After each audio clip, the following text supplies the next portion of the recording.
So I am a Western tropical astrologer, and I use the whole house system. That means one sign per house. There are a lot of different kinds of astrology, and there are a lot of different house systems, and this is where I reside. Other house systems work, other astrologies work. It's just that, you can, as a dancer, you can go for tango, you can go for classical ballet, or you can do whatever. It's still dance. So, and it works, and it's fine, and it's beautiful. And it's the same thing with all these different ways of doing astrology and relating to the skies and the cosmos and the planets. It all works. Dig into one place. I do a mix of ancient and modern techniques, which means that I do invite the so-called modern planets, and some of those techniques that follow with that, and I use old techniques that follow with having the old planets. Anyways, that's not really the technicalities, is not really what's important here. What's important is what's going on. So we have an agenda for today. I will try to keep this as short as possible, and what I realized while I was creating this presentation is that there's so much, it's not enough to meet once. So, but we will first check out the planetary shifts, and then we'll go to the elemental shifts, because that is the huge, enormous thing that is happening now.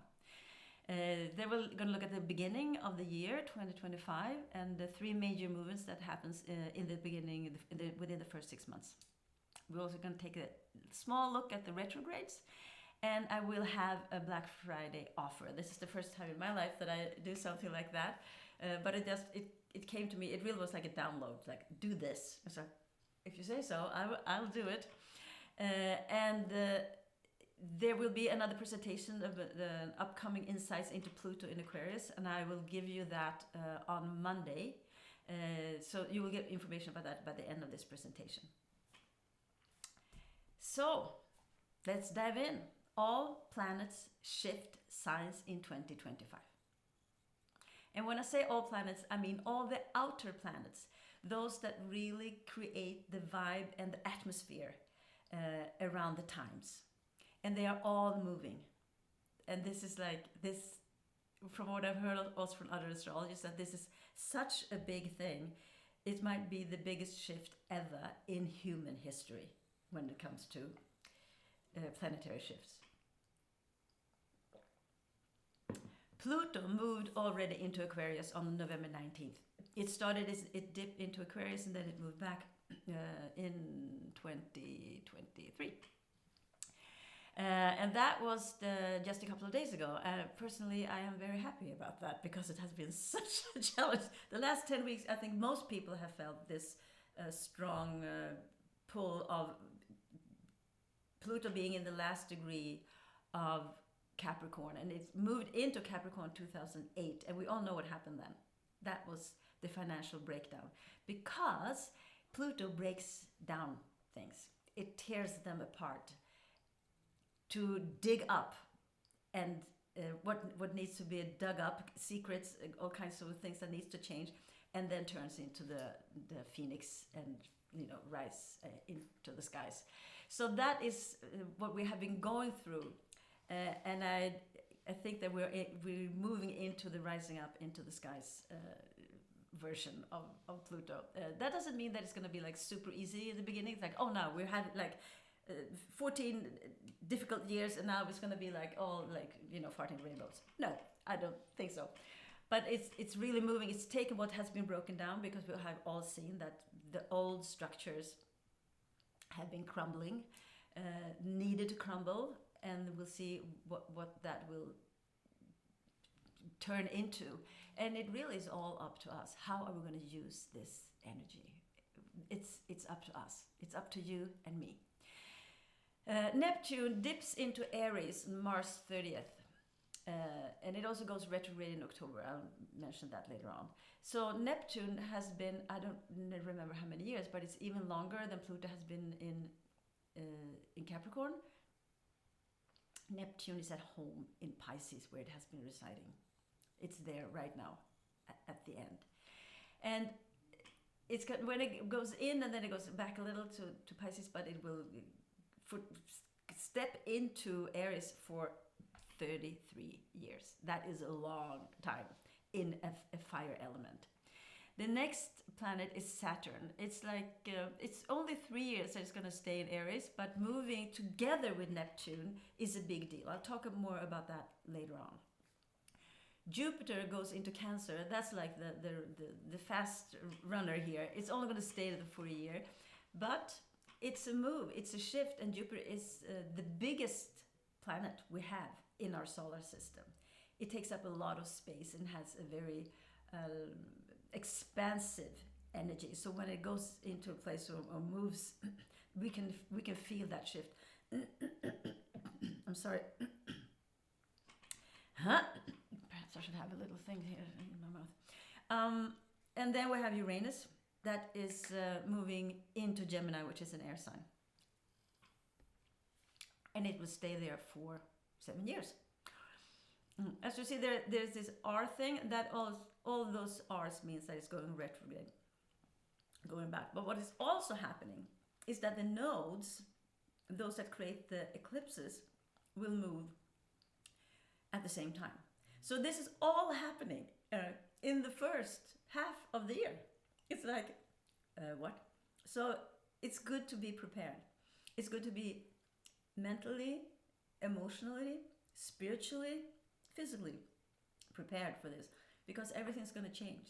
And even if you don't like change, it's going to change around you. So trying to stay stuck is going to be painful.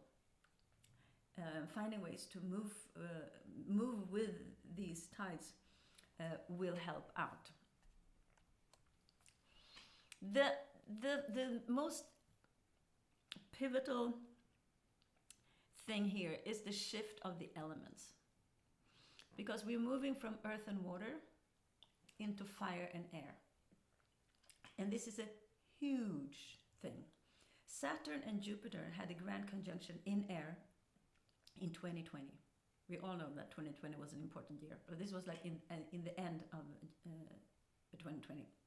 And I will talk more about that in November 25th, Monday, 6 o'clock p.m. Central European time. But it moved into air, and that movement started 3 different cycles, because we live and move in cycles. The planets move in cycles, and we know that we follow those cycles. We cannot like try to not follow the moon cycles, because that is how it works. Day and night, that is the sun, the spinning, and all these things move together. So what happened there is that a new era of air started. One cycle that is 20 years, one that is 200 years, and one that is 800 years. And they all started at that point, and that is how important that is. Then we have Pluto that moved into air. It's there now, it's going to stay there for 20 years. Neptune moves into fire, Saturn into fire, and Uranus into air. And earth and water, we know that they move downwards. Earth is down. Even if it's a mountain, it's still like, but it's down. And water always flows down. Water it's pulled down. It's going into the earth, down into the earth. Compared to fire, which is going up. A flame is always moving upwards. Air is up there. It's around. It's up. It does not go down. So we have just initiated a cycle that is like 20 years, 200 years, 800 years, and we're all in it. So when people say that these are historic times, it's historic times for humanity, for the planet, for our solar system. It is something really huge that is happening right now. And if you have a lot of air and water in your chart, I am that kind of person. I have a grand trine in air, and it's like, I swim along. But I also have my Sun and my Mercury are in air. So I have both of those things. But if you have a lot of fixed energy, if you have a lot of mutable energy, depending on what happens in your chart. This will, of course, affect you in a very personalized way. So I encourage you to look into your chart and see what is happening for you. Where are you going with this? How can you use this to your advantage? Where can you find pitfalls? How can you mitigate those things?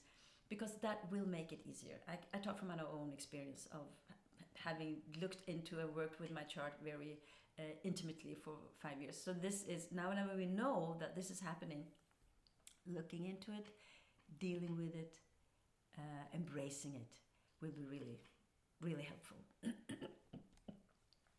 So this is for me a little this just started, I don't know what this is.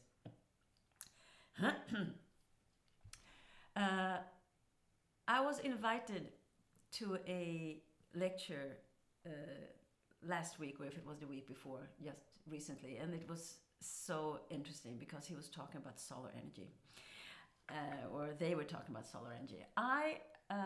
I follow a guy, his name is Jake Bro, on YouTube. He talks a lot about the brutal invasion of Russia into Ukraine, and it frequently mentions oil and gas, and a lot of people that talk about like Russia or the world or the US or the Middle East is like oil and gas.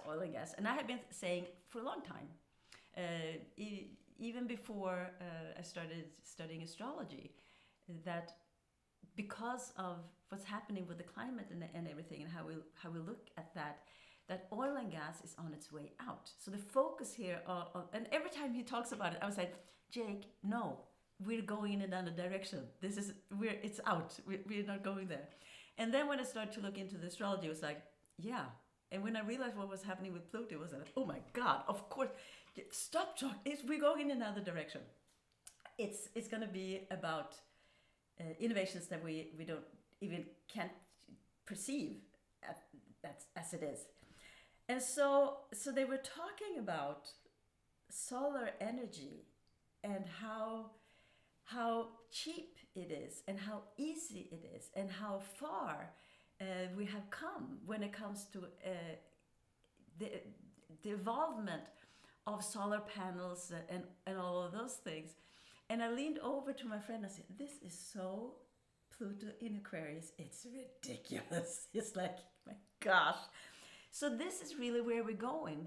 I'm convinced that within the next 20 years, we will have predominantly solar energy that we can harness in batteries, and that also that the batteries will be much better, not as dangerous. Child labor, go away, we don't need you. All of these things that have been going on where we have like used the earth in ways that are so destructive for ourselves as a species, working on like committing like a collective suicide the way we have been working, and that this has to change if we want to survive as a species. And solar energy is endless, and we can use it for everything, and it can be very contained for each individual. I was thinking, I wonder if I could have a panel on my balcony. I probably could. I think I'm going to look into that. So I think the way we're going to use the solar energy and the fire air, because the sun is fire, and the fire comes through the air down here, and now it's a question of what we're going to do about it. And we will harness that power and really work together. I am convinced this is going to happen. It's not going to happen tomorrow, but as I said, 20 years, 200 years, 800 years. We are just in the beginning of something pivotal. Now, let's talk about 2024 and the end of it, because we're moving into 2025. Capricorn, and the new moon is conjunct Pallas Athena in Capricorn.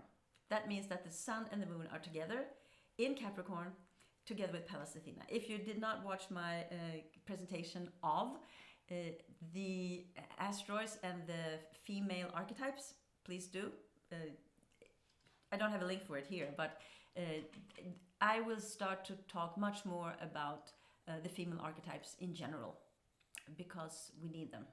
They are here for a reason. And as I said, watch it and you will understand more of what I'm saying. So Pallas Athena is the goddess of war and wisdom. She is very strategic and she sees the big picture. So this is a new moon that I really encourage you to set intentions and look at the big picture after we've gone through these 3 presentations that I will make about 2025. Really look into what your ideas about, I say ideas because air is like the air signs are intellectual, it's the cerebral that you think. What are your ideas about your coming year? And set your intentions for that. And the new moon phase, the moon phases last for 45 degrees. So 2 days later, when it's the New Year's Eve, we still have the new moon energy there, and Pallas Athena is there, and the sun is there. So use this time to sit, and you can journal about it. And if you do rituals or candles or incense or tarot cards, whatever you use, set intentions and be with yourself. Give yourself some time. See, what do I desire for this coming year? How can I use my fire, my air, my water, my earth in the best way possible? Because we have all these elements in our charts, all the planets in everyone's chart. No one is without, even if it looks like a house is empty. Like this one here, 1st of January, and this is Malmö. All my charts are from Malmö, Sweden, where I live. But it doesn't matter where it is. It's just you have to choose a way to present a chart. So it looks empty there. You know, the Virgo in the 12th house, there, the green to the left. But there's always energy there in some way or the other. So it's not that because you can't see a planet there does not mean that the energy or the vibe is empty. I do hope that you can see what's going on here because I see that it's moving in and out. Let's see. Now, Mars is retrograde when we move into the new year. I've created a blue arrow there between Venus and Vesta. I think that is going to be a good thing to hold on to because there will probably be power struggles in the world, perhaps internally within you, in your environment, between Pluto and Mars. Both Pluto and Mars are co-ruling. Mars is because I'm more of a traditional astrologer, has like the greater power over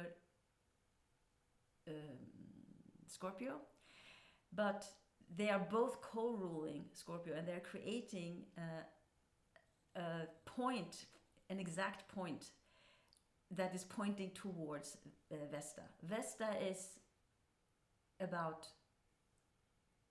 home and hearth, your inner fire, what you're devoted to, where you want to go, what you desire, what is important, how to keep yourself, I would say, like healthy and vibrant, going for what you want. And I think Venus there will give support to her because they have the blue line is a trine, so supportive of that. So just be aware that in the beginning of the year there could be power struggles, different opinions or needs even that have a difficulty to get together. Pluto stands for breaking things down, going deep, revealing secrets. It's the planet of death, which is not bad. You know, things have to die for new things to come. And Mars is the planet of aggression and war. So when I say out in the world, that is part of what I'm seeing. And that could be in your environment, like in your city, in your country, or like globally. But it's also important to remember that Mars is not only negative. Usually when they talk about Mars, it's like, oh, it's so horrible, so bad. But it's also how you fight for yourself, your strength within yourself. Well, Pluto is also about what in you needs to go, what needs to die for you to re-emerge as a new version of yourself. a more vibrant version of yourself. So this inner fight is not necessarily negative, though it can be painful. That is good to know. It can be absolutely be painful because we're holding on to how we have survived so far. And those survival mechanisms have been what took us here. And to let go of them can be really hard and scary. How do I live if I don't live the way I've been living before? So that's a big issue that probably has already been activated within you. It has for me, I can say, like big time, this movement in the sky is affecting my chart deeply. This whole year has been like, oh my God, I don't recommend this to anyone. So that is Mars, and to be aware that this is how we start the year. This is how you start this year. It can be full of, I don't know what to do. I don't know where to go. And just trust that Venus and Vesta will help you to stay your course and keep your inner flame alive. Next big movement is Neptune is ingressing, that means moving into a fire sign, Aries, which is the first sign of the zodiac. It's initiating something new. Neptune is at home and co-ruler of Pisces, where it has been for many, many years. And now it's moving into a new place. You see the blue line up to the right?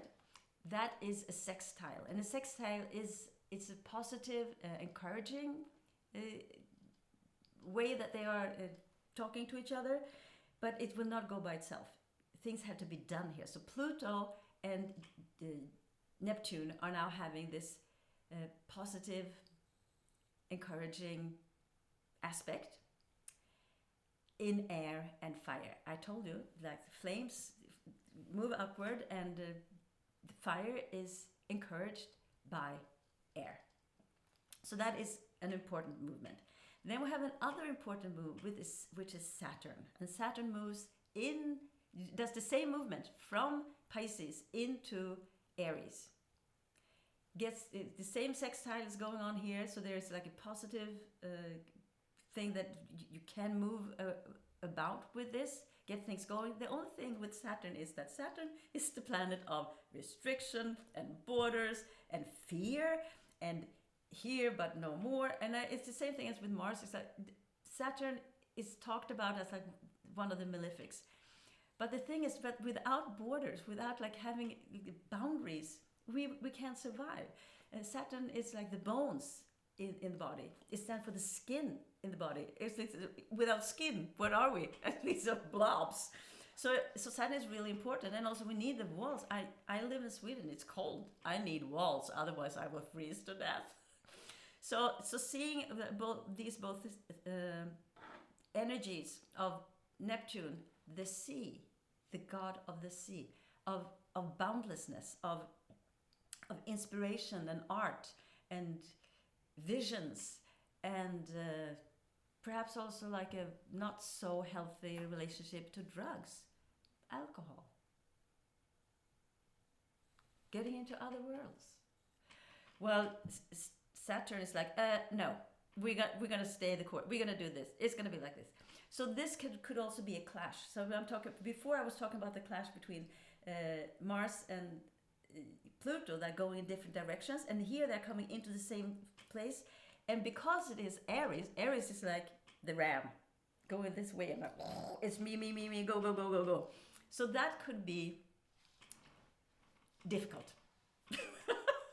Again, also when they move, because in the beginning, when they move into a new sign, this is like the most intense energy of that particular sign. They are new here. They're like babies. And now we have like babies in the baby sign, which is Aries, the first sign of the zodiac. So they're coming from the old Pisces, the wisdom, of like going through the whole zodiac and moving into a new way of looking at the world. Okay, what's happening? What's going on here? The thing with water is that it can like ram into to the wall, Saturn, but it's also that it can like move very slowly, like into little cracks, and like slowly it will break things up. So this can also, as I said, be something that feels like, how do I handle this? How do I deal with this? And again, if you have your intentions and if you've set like, this is what I want for this year, and this is what I'm looking forward for, and this is how I want to handle it, and if you know more about your chart, I will talk about that later, you will be more set up to deal with these challenges. And now I'm talking about, I say, oh, it's all going to be horrible, but we don't like change. That's the thing. We want to stay in the same place because it has been safe. But I argue that staying in the same place now is going to be very unsafe, because the world is changing. And if we try to stay in the same place, it's going to be very unsafe. So we need to adjust and look inwards and see what in me needs, desires, longs for that pivot, that transformation into, I don't know yet, into the unknown, and trust that it is safe. I used to say, and I really mean it, that I think that all the planets work for us. And when we need challenges, we will get them, because that's a challenge I need to move forward and become more of myself. Next big move is Uranus, the co-ruler of Aquarius, July 7th. And this could really be like a jolt of rapid energy, because Uranus, as you can see down to the left, is the planet that is like on the side. It's like, I'm going to do it my way. I say, this is the rebel of the planets. And it's the co-ruler of Aquarius together with, guess who? Saturn. Saturn is the traditional ruler. So we have the rebel, the electricity, the just move and do my thing, and whatever, and fast and rapid, and the electrifying, together with with the boundaries and here but not further. So that is also like an interesting thing. But, and as you can see, there are all blue lines here, those blue arrows. I see this, that it's something that is actually quite stabilizing in this energy, because they work together. The long blue line is a trine between Pluto and Uranus, and Uranus is on this particular day in good company with Venus, which is one of the so-called benefic planets. She is a good force to have by your side when something like moves in to a new place. So these three planets, or I mean, Neptune is there too. So actually we have 5 planets that are working together in this minor grand trine. And I think this can be a place, oops, battery, sorry.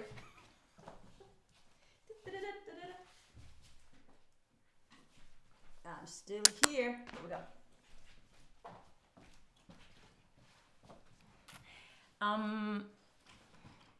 What was I saying? I mean, I don't have scripts, I just talk. We have, yes, I think they will work together. It can feel like something that, ooh, but I do think this is more like on the positive side, as long as you have grounded yourself. We'll talk a little about that later on, that you really need to like get your feet on the ground and feel like, okay, this is where I'm at, this is what's going on, so you can follow along, because this is air and fire on fire, if I put it that way. It's not a calm, peaceful little movement. It's like, oh dear, that was nice or horrible. We'll see. But I think it has a stabilizing force within it, within this rapid movement. And I do think that Saturn will play a good part in this thing of like, okay, yeah, it's fast, but it's not crazy. Now, as I said, stabilizing. I will talk about the retrograde energies on December 3rd, instead of trying to do it all here today. I realized when I was preparing this that it's too much for me to try to like push it all into one place. I know that there are astrologers, they'll say, oh, next year, and then they'll have like 10, 15 minutes and then we'll talk about 2025. And it's like, I can't do that. So what I think is a really good thing to understand here is that if you keep yourself grounded, if you have a habit of or are used to meditation, just go on with it. And if you don't, perhaps you should try. Perhaps you should start something new. I also think it would be good to be physical. That means go to the gym or do yoga, or so you're in your body, because with all this air and fire, we really need to understand that the body is very earthy and it needs to be grounded. If you are in a place where you can walk barefoot because of the climate, right now I can't, but I have an earthing mat, an earth mat. Is it earthing mat? Anyways, that helps me to ground. I've had that for about 5 years. It was my first astrologer that gave me that advice. So I have it in my bed and I sleep with that. So I have like this connection with earth. Take a walk every day. Be close to water is good because water has a calming effect on you. People that live close to water are less stressed than people that don't have water beside them.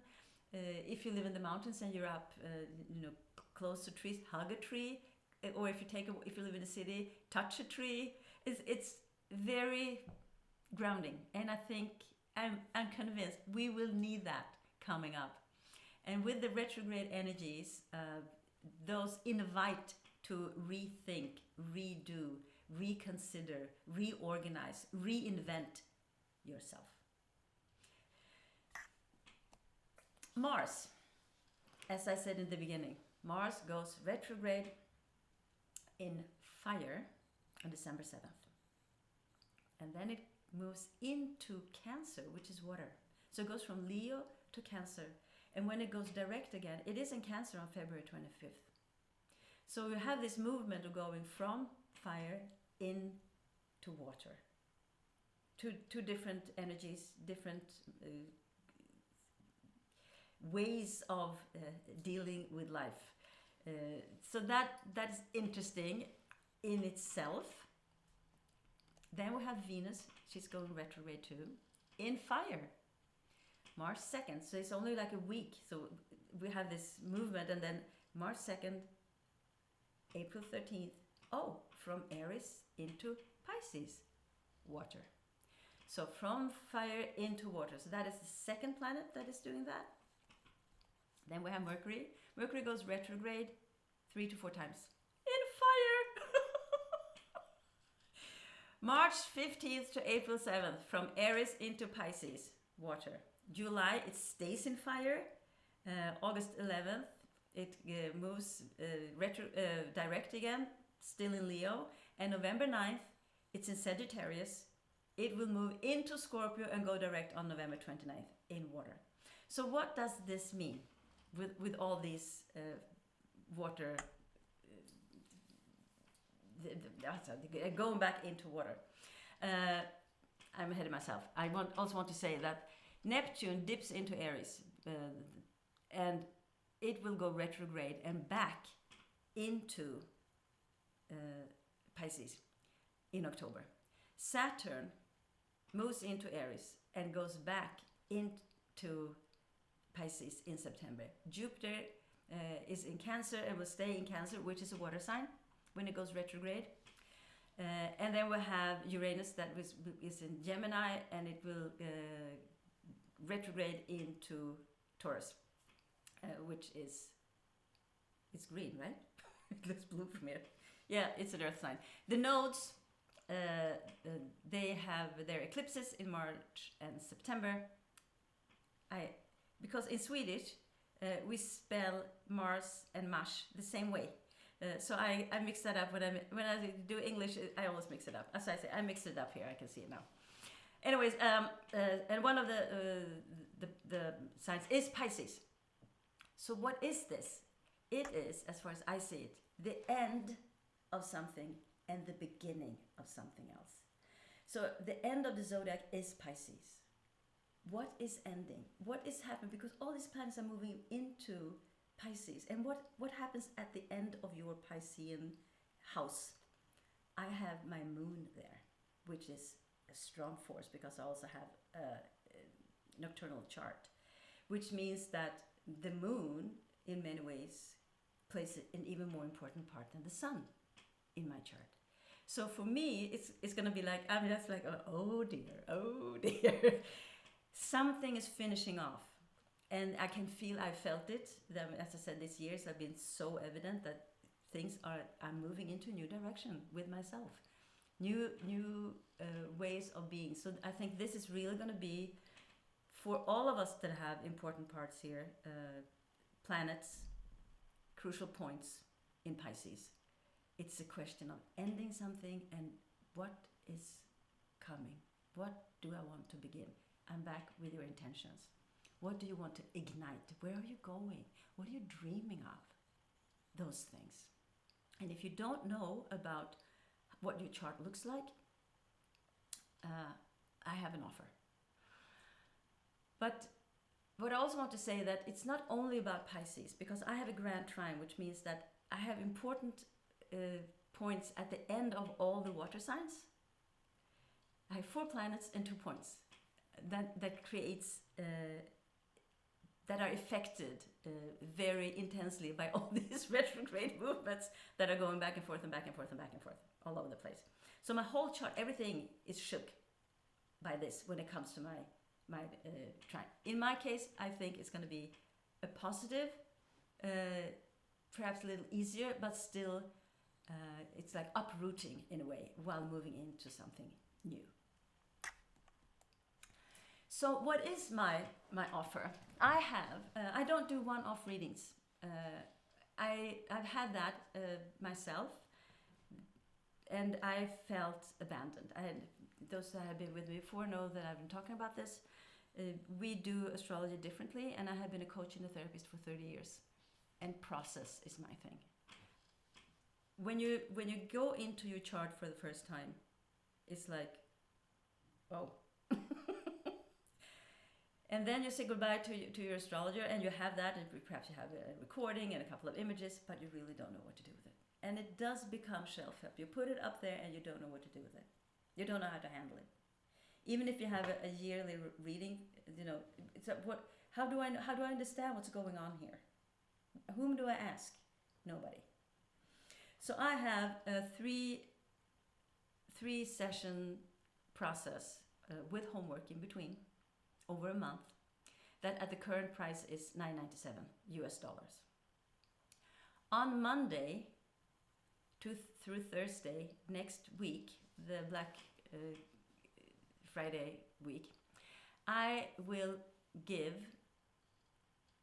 5 of you the opportunity to buy that package for $8.50. That's from Monday to Thursday, on the 25th to the 28th of November. Only 5 slots. If you purchase on Black Friday, on that specific day, Black Friday the 29th,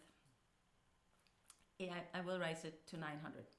And over the weekend and all of September, it's going up to $9.97 again, US dollars. And on the January 1st of 2025, I will raise the price to $1,497 US dollars. It's like, now that's a stretch. How that's big. That's like 30%. Yeah. I looked into my chart. It's time. So things are pivoting for me. And when I looked at it, I said, so when are you going to do it? When is this new way coming? When is it happening? Oh, it's happening. It's happening on the 1st, next year.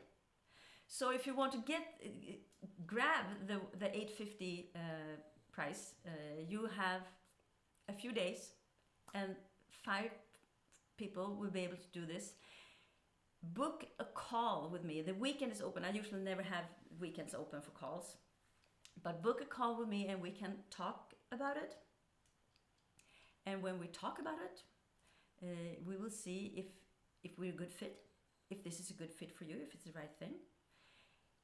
You can use the QR code and you can go and book right now, or go to stellascott.com/Cosmic Strategies 2025.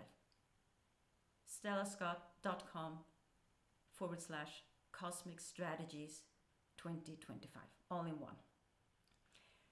To book, you must have your exact birth time, because that's how we can see where the houses are.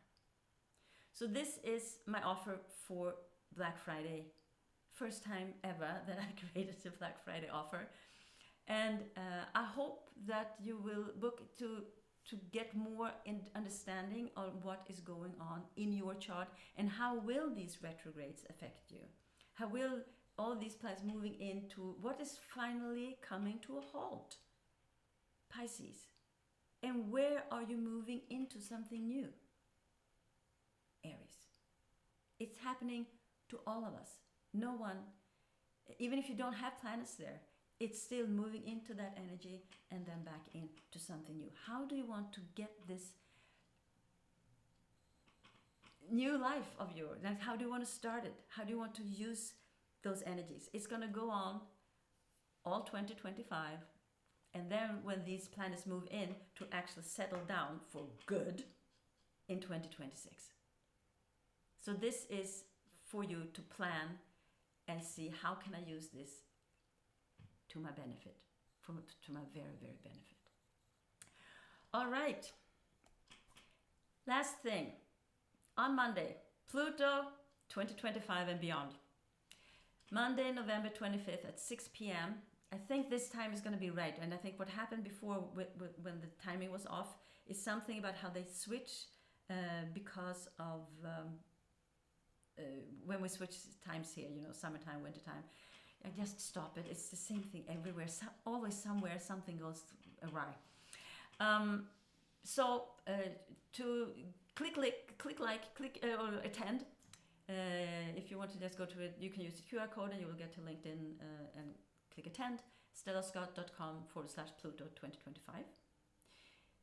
When you click attend, LinkedIn will send you a reminder.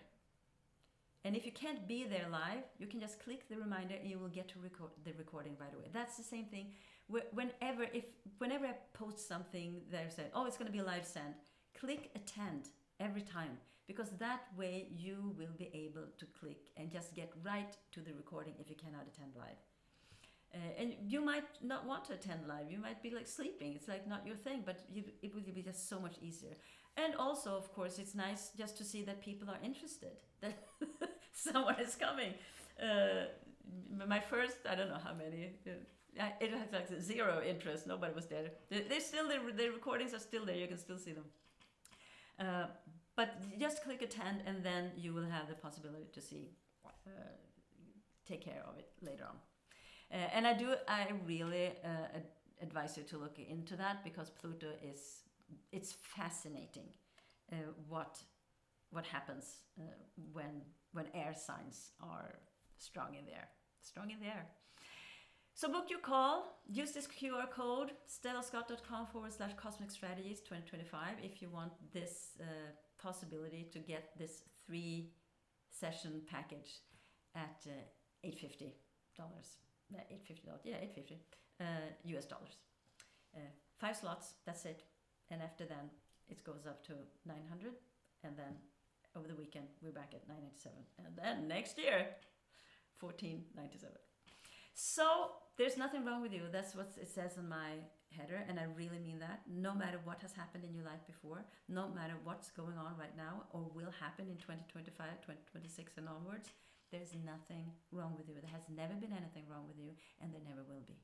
You are doing the absolute best you can with what you have, and the resources can be ignited and used in an even better way with the help of astrology. So be royal. It's your birthright. Thank you. Talk soon.